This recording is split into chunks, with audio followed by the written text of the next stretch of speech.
Don't be stupid. Now my reply no aba idiot. Ube who the consequence. Hanadia me fa ho yatim. Nti wo kwanu me ho ama bona da ne ma tani ama. No wa sofa. Ni yatim ye koyanim. Ye koyanim no na ensema pie ene meeting bi akoso. Eye kwabna adubu ahe. Ye beka no ofia. Ye nom de asem ne bae na no. Mo beka ya. Me de beto mo anim sai. Kwabna adubu ahe case no. Attorney General be press conference tin listed properties no. Ba bia problem ni free eye remoacha. Ono na de Dr. Dominic Ayine ato problem mu. And na breaking news amede mamo no say Dr. Dominic Ayine eye Attorney General one remoacha Yoko Executive Secretary omonkasa. Because eye me wanwa say Dominic Ayine lawyer ni ayenim wo pa wo krom ha dwuma wa ye no wotimi tenase ama remoacha ontimi nkyere ba bia okọ school potin no na oni genuine certificate kita no ni eye ni Yoko boss no timi ba edo beto wo lawyer ni panyina anim krom ha edo beto trouble musa na otwere press conference brew na de media kokenkan afede ko wi akire a Dr. Dominic Ayine ehun say remoacha de na to trouble mu na wo Ayine so say ehun say tama ye de Attorney General ne ma no na Grace Bawa president ni aba na de akatuache minister bi okroma no na ompe wasem and one in the issues na started from school mu no time odwa standogbe na omfoaso wo mu mienu na omo candidate eye wo deputy no woman na kofa o deputy ni bae adwuma mo ye ne se ko mo de deputy no na nka ono na mo pe no as a main boss nti anya yie no na mo de ne ye deputy enti no wo mo na ka ho bia no ma settle up edo wato asemu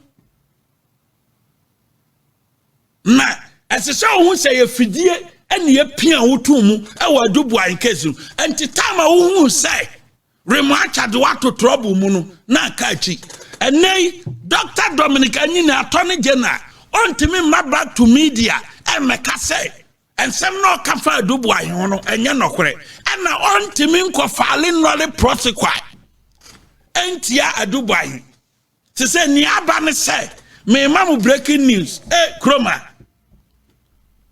breaking news we want to say.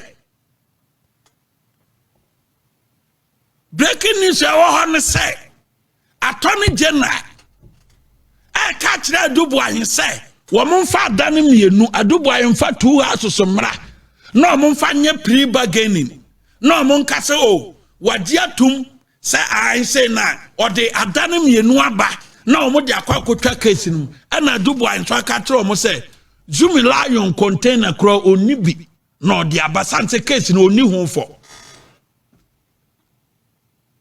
enti nay ekwana Attorney General crab for so prosecute case in adding because machines ya mo charge no wo hu say machines no wan kra wa disika no company o mo kwoto machine say wo mo an deliver machines no e de command national security producer fasala tenebra na menkenka na mfria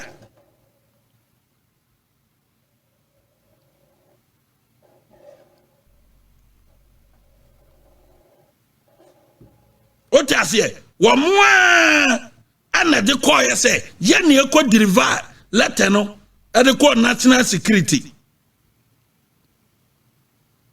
eye ISC Holdings Limited.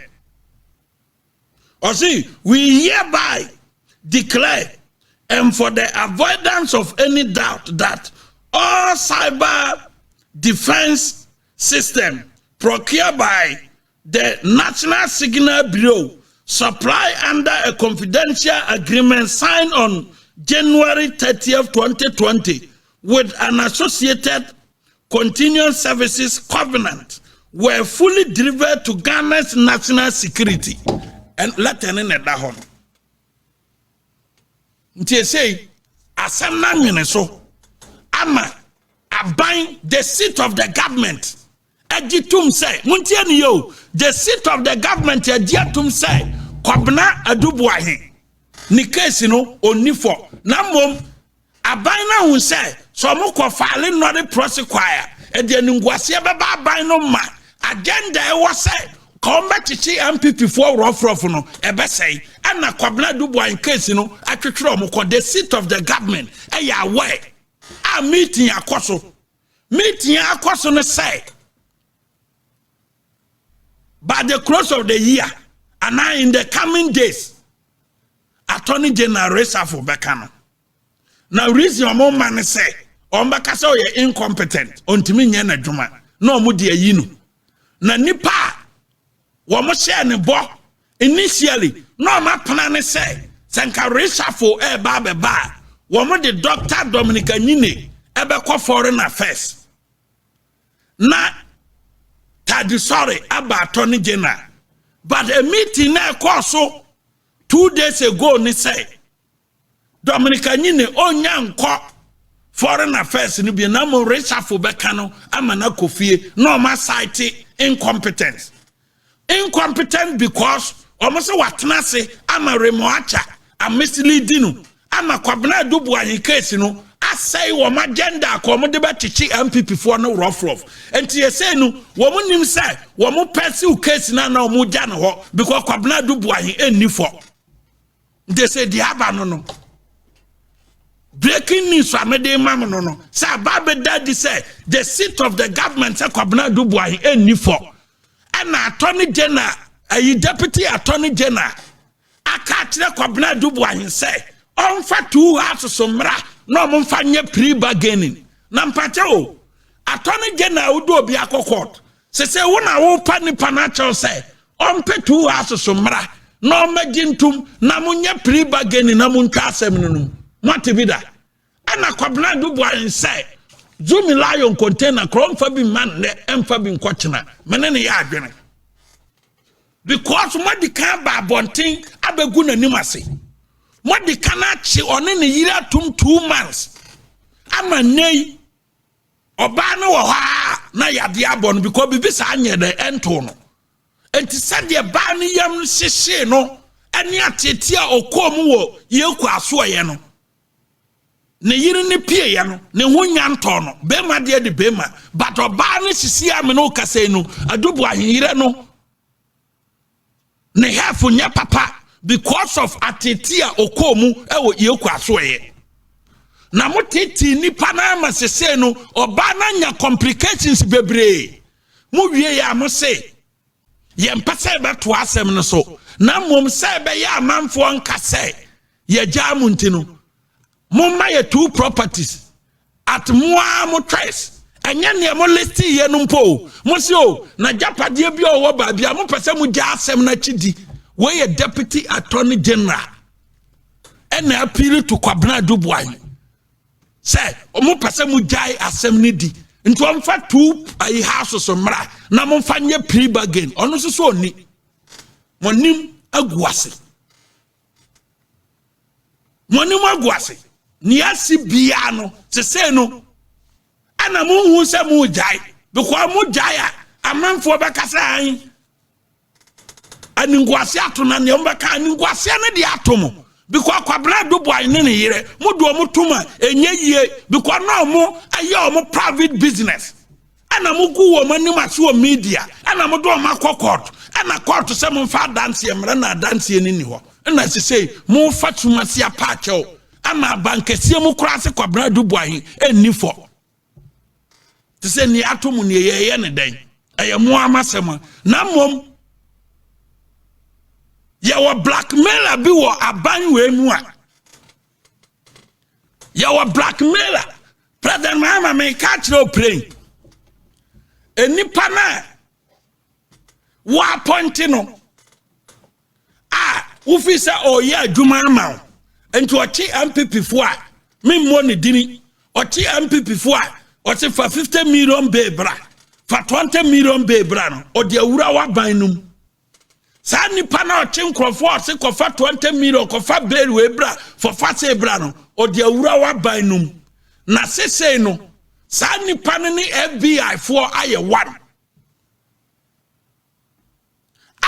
odi wa appointees information ekoma FBI for saa nipa na wa appoint officer oye MPP for opese oye supreme ewo NDC mu ene appointees ne so enti plan ya saa nipa na fa ne say one FBI for aye one ena odi appointees wo appointees information e dia ma nti e wo ha na nipa na twa ne ho afra appointee ni say FBI for the information abre ono nti bramayen kan ho asem na enche FBI for be chi wa appointees ni bi eye sa appointee na wo appointee no ena the information koye na ombechi no enche e ho asem eba yeti krom ha ye wie no na me wie CID asoye set se wonu ono no frem crofo say me boni dia oni na busuafo be storm studio ha CID officer no I saw a director of special investigation so investigator se wonu say me boni din biema ono wa busuafo omo ye bad boys omo ye awidifo no mba storm studio ha no maba be say ha bubu ha wo ye hwan braha wo dia ye bema braha na baba tu bema wo ye bema bra studio ha me bodini na abodini china se wono anafi say corruption a wote wa wo ye ntobi antimi nka wasem meboa wo di agro you are just joking my body said say wonu say what see here di wo ye corruption ma unu no mmra ha and you are corrupt police officer I've ever seen adane bia wakwa jisika bubu say wonu wa jisika a nipa no wa America no wa jisika edi free nkrofo bi o mo national security for no wa jisika akobu dan no without court order a wudi animu na nipa no free America wo chi ni nyina no etina me de hu videos beba nti mabodi se wono a me duru ya wo se me mfa me phone ma wa ma mfa ma wo no ukokatire obi say na wo pa me phone ade a nka pa wo be ba me fie wo ahomache aba be bubu me gate ai sa wo pe me phone na nei wo betima ba me fie ahomache ba be bubu gate no no wagye me phone no anya mo mmra ha no mo machia me no mo mu me do me ka do no mo nyi phone nko unye bema eni ntia so wo nua no mo ye bad boys nto mo betima ba studio ha aba ba skata ha eya numda don't be stupid na ma reply no aba idiot pro see the officer mon fa me WhatsApp chat nto so na ma ye na de okroma obo no abehu WhatsApp chat no mo ha na me da media say da me si ba sa na meko no mo ha na waba we a Monday set CID headquarters no waba around 8 a.m. No aba, don't be silly.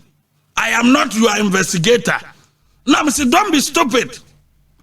You told me you are the investigator in the case. No aba, idiot. No ma correspond like your father. You are the definition of semi-illiterate. Semi-illiterate police officer. CID. Let's manage the way we do our campaign. Maybe I'm too far. Mene one of the leaders are LED youth organizers kasana na mibisa ne say 90 the omo came woma personal conviction woma na adwen when we say so support Dr. Brian Champo na say woman no woman manfo mu di womanim na kasa na omo ko so hwe o se emabunu no kra na womo wofom no womo kra kwa Brian hokra dada wo ansa on ba be press conference but wo so wo to different song what is which we are sure say ukuta the accurate information as compared to the Omo King. Majority with all humility, by 31st, remember here on your press conference, from on 30th, you'll change your map. These are people I have been engaging with them. I have been engaging with my constituency youth organizers and myself for a second. Now, when a pharmacy kakra, so I won't stop the engagement. That is the essence of campaign. That is the essence of campaign. Engagement. You convince them as to why majority Nigerians said Dr. Bawumia. All the interviews that I conducted, said, these are hard-working youth organizers from that I know them. By 10 years, from one interview. One more yet to say 94, no? No. Your constituency youth organizers 94. Over 70 of them as opposed to Dr. Bawumia. I mean, over 70, over 15 as a 20 account. They are dispersed. Some of them are undecided. But majority of them that I know are me with all humility. They are over 70. I will declare support for Bawumia. They are working for Dr. Bawumia. But these three, by 10 years, me and Kuswano Mbedi Komo, the leader, and so we need to come together and vote massively for our leader, for our next president, Dr. Alhaji Mahmoud Bawumia. Because if we are not, and I want to respect that. But if we ne, and could see 30th, almost 30th, my damn on the 30th, before 31st, I think what they are going to tell you, Asasiano, and from Soka by me and Tin your mercy, and if what sign here in command, they need to represent Dr. Mahmoud Bawumia to lead our party. That is what they are going to tell you on the 30th of January. Abroad the next day, Dr. Bawumia. And I think that the Materi, I am Koma uniform, and I am Penifua, former executives, Omati and Amontua, Dr. Bawumia 2 years, Amomotuaba. In 2008, Nanado, as the then leader of our party, and a lobby Yama 5 Yakotuaba, to a Confu and a man in 1998. Almost 2 delegate elections. Almost have 2 in 2000 primaries. And primaries are Congress are a ban or in Krino. You bet to your Congress, a conference and I buy it. It was Dr. Bawumia who lobbied the party to accept, say, the party. Yentimima all former executives in Tennessee. Abraham won't take part in the decision making processes in our party. Because he was the leader of the party, the immediate leader of the party. Everything was doing a lobby party, and me a former executives in your buy. Nobody can take that credit for you. And those people, actually, say, Dr. Bawumia, Mahama is being recognized, and they're going to vote to maintain and retain. Fancy me a year. And yes, will be the question of them of fabricating. Yet, I'm for more. You know, they agree and accept. Said Dr. Bawumia, and I'm on 2 years. I'm almost all the capacity. Assuming, said ne, many are quite a youth organizer. I am over 40 years. I can't be in my position again. The next 2 years, I got 12 executive party for and say I don't have the right to take a decision. No, this Dr. Bawumia stuff. And yet, if you go for former executive in former executive, we need to continue with Dr. Bawumia. Some way. And now you will be coming to realization, say, thank you, friends, to be a mini interview with because I wanted to be a party executive. Let's remain neutral. Say, no. But this is what the masses are telling us. In a very crucial, critical primaries, I can't keep quiet.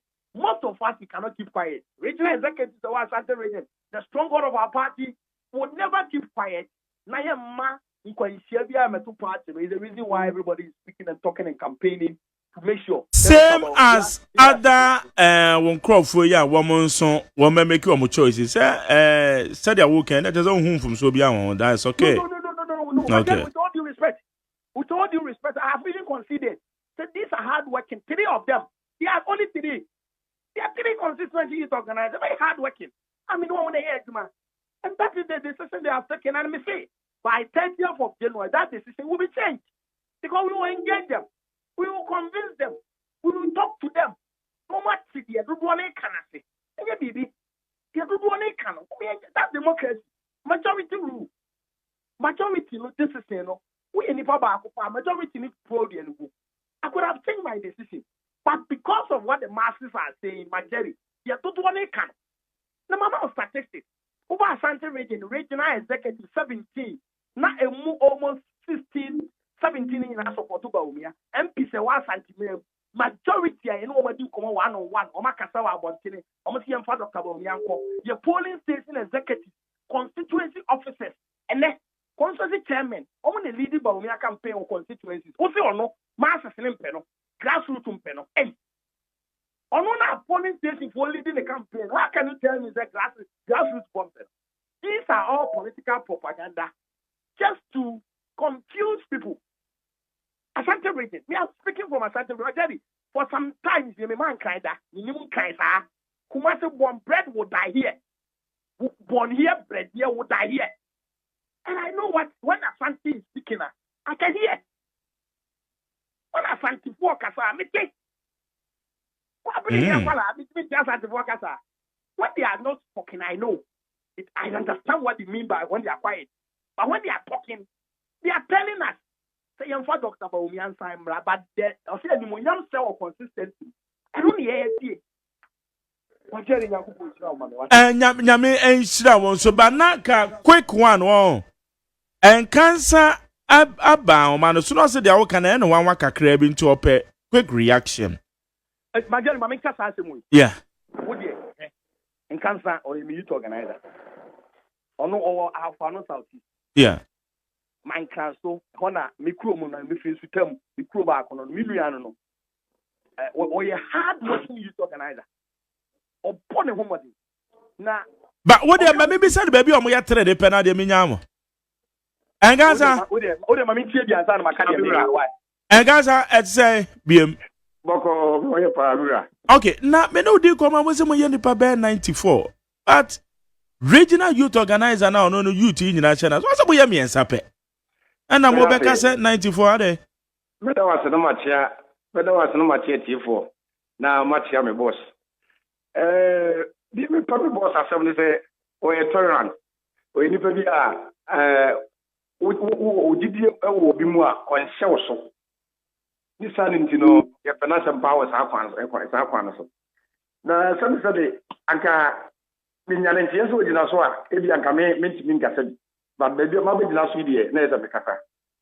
me nkasa de me boss wo ka no odi atro akanka se no enye papa but the minimum say enwa caption no mu a yes some constituency youth organizers and their delegates the word no yes some yina baby anka say all the youth organizers yina baby and the civil because now the system na a war to see here and said the enema air corner upejam baby ko da ho a you be exposed. Yes, you too pay. But another American interviews are Mamma conduct the moment of Muniamo, and Nipa Casacrano, Echo baby. Yeni Akasaka Campuno. When you said you made the idea, and you'll be on your Monica because Uboa, when it's out for the Nobina Akasa. It's Yeni Akasanquano, a Brubedu. It's Yanunquano a defeat the obsession of my boss, a rough. And no defeat.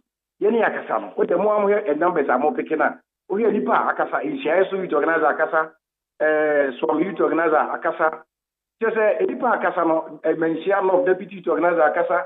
Nipa akasa no crampuno. Every side nipa two pen was working. It's enya no credit. Now the message. But what's it? One more police station youth organizer. What you say? Nipa ya declare support. Ediama eye. Dr. Brian Champon, yen, Ewa Santry, ye delegates, our Muyamabuno, ye bro a hanum, Enra, any pa, a BP, Mobro a hanum to set 500. Mamma can be draw. Let me give you the breakdown. Me, I make a youth organizer, Emma Mencha, Emma, our farmer Southwest. Yeah. A year in Shiaso, youth organizer, and now one of the delegates a buy. Yeah, but no, ya must say young one. You need delegates because some the constituency in Angasano and the base of the party. So our region and also our national. Wouldn't you constituency in China?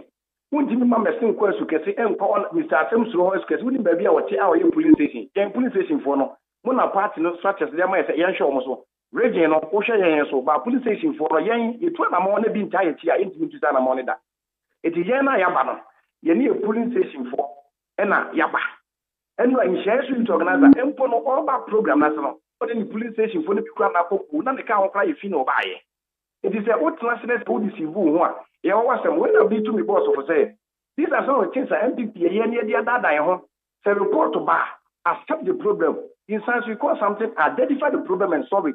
Don't try to refute it. And then I quote in an election, let's say report, and then you go there to pay, kukro near their papu, you realize your proper home. The fact of the matter is, on our winning, with the same constituency 12 years, he understands what I can do. And what I'm telling him, they say, you movie Dr. Mahmoud Bamia, where papa, said the service, MP Promo Mobile, said, what's up, Rano, when Majuma chain, a year, Dominic Mahama. And no there is a fact. Ghana for so you him say MPP. You can debate mabuma no man ye. But here kono, you have to make a choice. I don't the day. Here kono, here merit say there. You say they are 2028. You be winning. But you be winning. Let's get to choose to acquire baswa. Here kono, you merit say because the member no say you mo yipamu. E member one one kasa you to organize ono ye ni yipamu. Ono what to ono woni. Yentimi kai asem no abonten. You who say you leader. Stabi ono so no ye mabunu. It is a babuno, ye France leader, or a babuno, Flada, or a babuno, and you know, I say, Piacobusa, babuno for Quilozon. And the Casa Conagia, Tinibu, and Overco, and a babuno, my baby, or my BB, I'm on mine. Share Burkina Faso, President, the court fast by papa. Madame Jumadi, a Yakamaka, as you say, the doctor plays some for bar, a bit my queen. Okay. Why, a slaney, one more when you buy a bomb or half on Southwest. If you macro back from the car actually, any pass be a woo party, a dozen. You know, they say the NDC 45 so. You know, to say Dr. Bechampo, I don't think, no, NDC, they dare not to touch anybody. That's why we youth, you want to bring a Dr. Bechampo. Okay. Ralph, it's what can you, yeah. Yeah. Me, Oko Krobimu, na, and I'll cook a Krabiasi, now Okra, now say. Osibiaso ane ubili pijano. I am one person Maka say man sorry preoccupant and bedi youth organizer 47 constituencies and a campus test corner I war. Any part to say million can say one a boy no matter me I'm a ready the me in I one of the hardworking experienced youth organizers on already. I can't take that thing away. I'm Brazil a woman thing I'm youth organizer. Me try me person I don't want to do it. Sir, Major Radio Kakati Nit FM. Na me constituency youth organizer and nam so boame. Na me ni be yi ano e won this is na what take home. Okay. Utanya ye na na no fom ana abufuo ba no kasa tiame a be discredit me publicly. Me and me no say want me nye. And ano gina me sre with all humility. Mean to me head and ni yi ano. Misrepresentation. And there was news item about one thing. Also, na swording. Omo na akofa sanse when you na banka akokra. Kamitin baby. Yes, I campaign we ask me nye de me nye interview. Omo mi ensa ne koye press conference and na no pay. My friend is na swording e bi no. Okay. All right. Medase.